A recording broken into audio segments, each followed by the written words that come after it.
大家好，我係1用班葉安喬10號。今日我想同大家分享嘅數學科題目係平面圖形。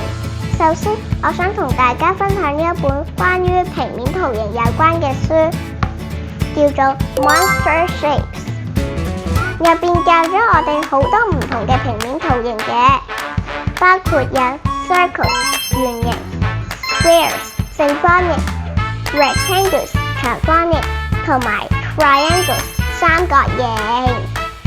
唔單止喺圖書同埋課本裏面見到唔同嘅平面圖形，其實喺日常生活中仲見到好多唔同嘅平面圖形㗎。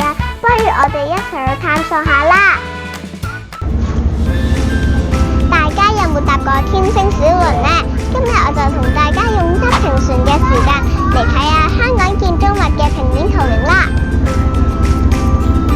嗰度就係中銀大廈，有好多個三角形嘅。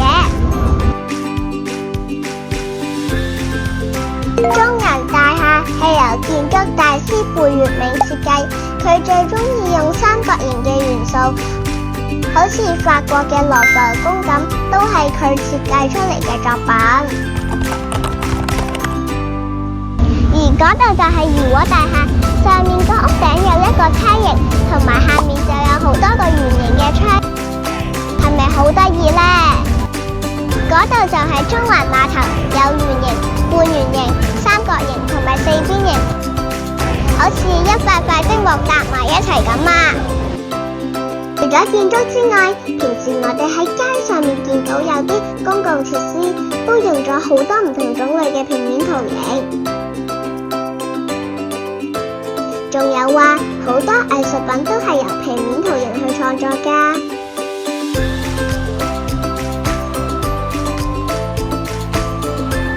講多樣嘢俾你哋知啊！